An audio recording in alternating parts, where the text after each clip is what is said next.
Pope Francis didn't know that a camera was recording him when a dog came to him, and he did something amazing.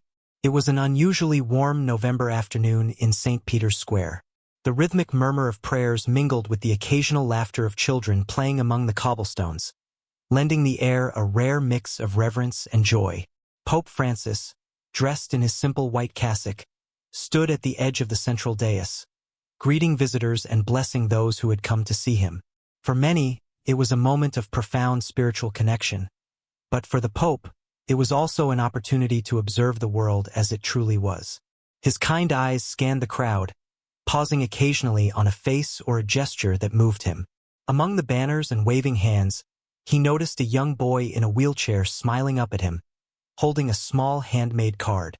Pope Francis leaned down, his voice gentle as he accepted the card and placed a hand on the boy's shoulder, whispering words of comfort. As the afternoon progressed, a quiet hum of excitement spread through the crowd. It wasn't just the presence of the Pope that drew attention. It was the atmosphere itself. Something felt different that day, as if the square held its breath in anticipation of an unscripted moment.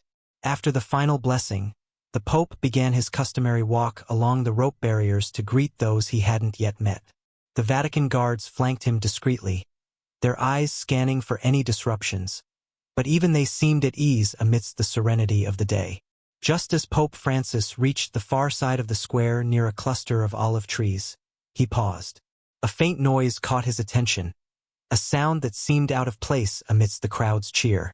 It wasn't loud, but it was persistent. He tilted his head, straining to identify it. Was it a whimper? A faint bark? The Pope stepped away from the main pathway, his curious expression drawing murmurs from those nearby. The sound grew clearer as he approached the edge of the colonnade. A soft, high-pitched yelp, almost like a cry for help. "Holy Father, is something wrong?" one of the Vatican guards asked, stepping closer. The Pope raised a hand to reassure him. No, I think I hear a dog." "A dog?" the guard repeated, startled. Dogs were not an uncommon sight in Rome, but within the walls of St. Peter's Square, they were a rarity. Guided by the sound, Pope Francis moved closer to a small gap between two columns where a patch of green shrubbery grew against the ancient stone. The noise became unmistakable now, a series of plaintive whimpers punctuated by occasional silence. Kneeling carefully, the Pope peered into the shrubs, and there, barely visible beneath the leaves, was a tiny scruffy dog. Its fur was matted, its small frame trembling as it crouched in the dirt. The animal looked up at him with wide, frightened eyes, its tail tucked tightly under its body. It was clear that the little dog was lost or abandoned. The Pope's face softened, his expression filled with both concern and tenderness. "Oh, Piccolo," he murmured, his voice soothing. He extended a hand slowly, careful not to startle the dog. For a moment, the dog hesitated, its body tense with fear. Then, as if sensing the Pope's gentle intentions, it took a hesitant step forward. The crowd had grown quieter now, their attention fixated on this unexpected scene. Some pulled out their phones to capture the moment, while others whispered among themselves, marveling at the Pope's compassion. One of the guards stepped forward, unsure whether to intervene. "Your Holiness, should we sh—" Pope Francis interrupted, a faint smile playing on his lips. "Let him come." The dog inched closer, its tiny paws barely making a sound against the cobblestones. Finally, it reached the Pope's outstretched hand, sniffing cautiously before pressing its damp nose against his palm. "There you are," the Pope said softly, stroking the dog's scruffy head. "What happened to you, my little friend? You look like you've had a hard journey." The dog let out a small whine, as if answering his question. Its tail began to wag faintly, a tentative sign of trust. The Pope chuckled, a warm and hearty sound that seemed to dissolve the tension in the air. Without hesitation, he gently scooped the dog into his arms. It was light, far too light, he thought. The dog nuzzled into the folds of his cassock, seeking warmth and comfort. As the Pope cradled the tiny animal, he turned to his aides and the guards. "We must find out where it came from. Perhaps it belongs to someone nearby.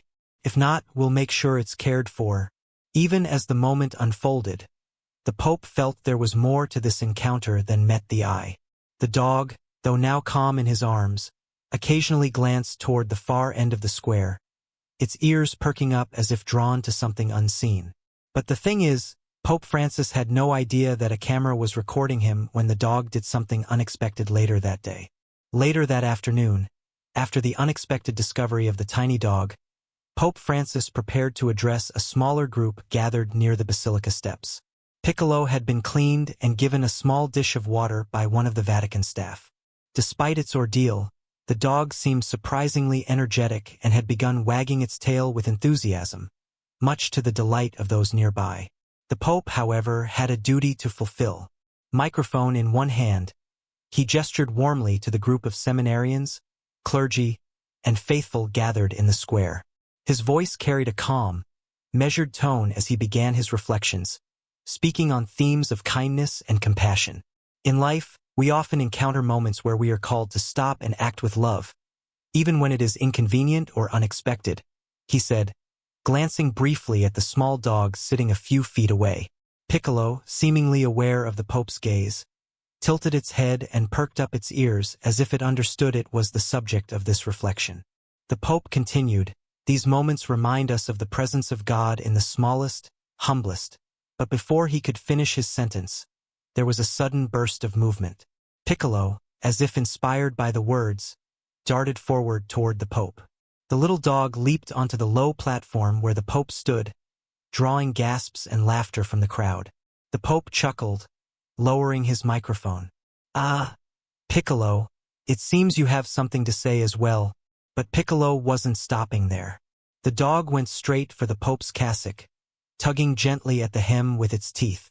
It barked once, a sharp, urgent sound that echoed across the square. The laughter from the crowd grew louder, and some began snapping pictures, eager to capture this unscripted moment. "Wait, wait, friend," the Pope said, his voice filled with humor. He crouched down, placing the microphone on the podium so he could hold out his hands. "What are you trying to tell me, little one?"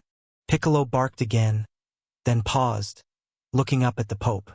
With wide, expressive eyes, its tail wagged furiously, but there was an undeniable determination in its stance. As if unsatisfied with the Pope's response, the dog jumped up, placing its tiny paws on the Pope's knee, and began whining softly. The Pope, now fully intrigued, leaned in closer. "Is something wrong?" he asked, his voice lowering as if addressing a child. The dog responded in the most unexpected way. It reached out and pawed at the microphone. The crowd roared with laughter as the Pope, surprised, picked up the microphone and offered it to the dog in jest. "Do you want to speak, Piccolo?" he joked, holding the microphone close to the dog's snout. Piccolo barked sharply into the microphone. The sound amplified across the square. The crowd erupted into cheers and applause. Children laughed and clapped, and even the Pope himself leaned back, laughing heartily. "Well," he said, straightening up but still holding the dog, "it seems we have a guest speaker today. Perhaps Piccolo has more wisdom to share than I do." The laughter gradually subsided, but the dog's antics weren't over. Piccolo wriggled in the Pope's arms, signaling that it wanted to be put down. Once back on the ground, it trotted a few steps toward the edge of the platform and looked back at the Pope, barking once more. This time, the bark was not playful. It was insistent. The Pope's expression shifted. The dog's behavior was unusual, almost as if it was trying to communicate something urgent. Piccolo ran a few more steps, stopped, and turned back again, barking repeatedly. "You want me to follow you, don't you?" Pope Francis asked, his voice soft but serious. The crowd watched in silence as the Pope descended the steps, following the small dog. Piccolo led him toward the colonnade where it had been discovered earlier that day. Its small legs moved quickly, its determination unwavering.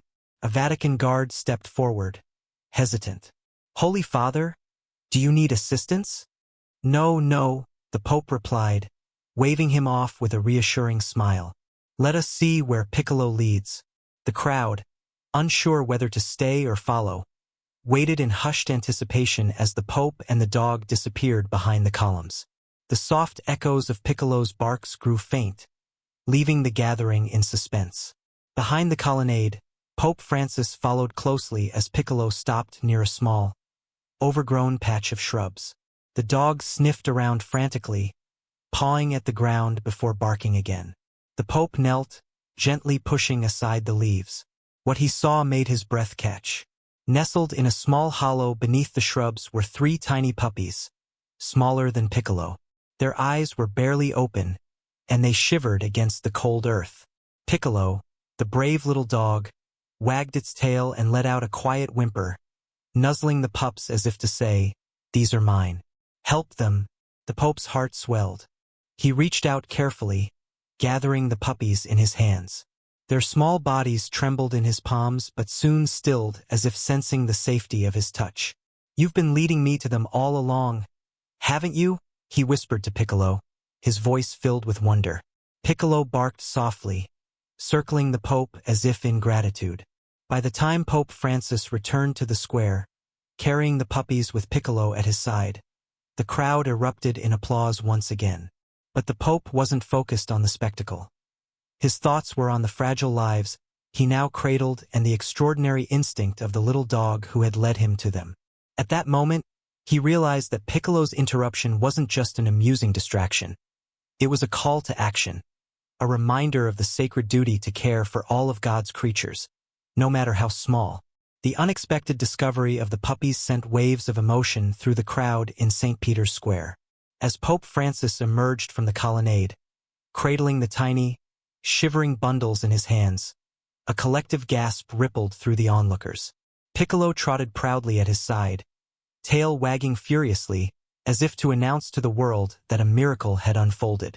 The Pope, his serene face now marked by unmistakable tenderness, raised one hand slightly to quiet the murmurs of the crowd. "My dear friends," he said into the microphone, his voice carrying a warmth that resonated deeply with those gathered. "We have been reminded today of the smallest among us, those who cannot speak, yet cry out for love, care, and protection." He knelt gently on the platform, laying the fragile puppies in a soft, prepared basket brought by one of the Vatican aides. The puppies nestled together instinctively, their tiny bodies still trembling from the cold. Piccolo circled the basket protectively before sitting beside it, his scruffy little face beaming with a mixture of pride and relief. The Pope reached down and stroked Piccolo's head affectionately. "This little one," he continued, addressing the crowd, "did not need words to show us what compassion truly means. He trusted us to listen, to act, and in doing so, he has reminded us that every life, no matter how small, is precious in the eyes of God." The applause that followed was thunderous. Some in the crowd had tears streaming down their faces, moved by the simplicity and depth of the moment. Parents lifted their children onto their shoulders, pointing toward the Pope and the dogs as if to etch the scene into their memories forever. The puppies were quickly taken to the Vatican veterinary team, who provided them with warmth, nourishment, and care. Piccolo, however, refused to leave their side. He growled softly when anyone tried to separate him from the basket. News of the event spread rapidly, capturing headlines across the globe. Photos of Pope Francis cradling the tiny puppies with Piccolo by his side flooded social media. Words like miracle, faith, and compassion trended worldwide as people shared the story of how the Pope had paused his duties to follow a stray dog.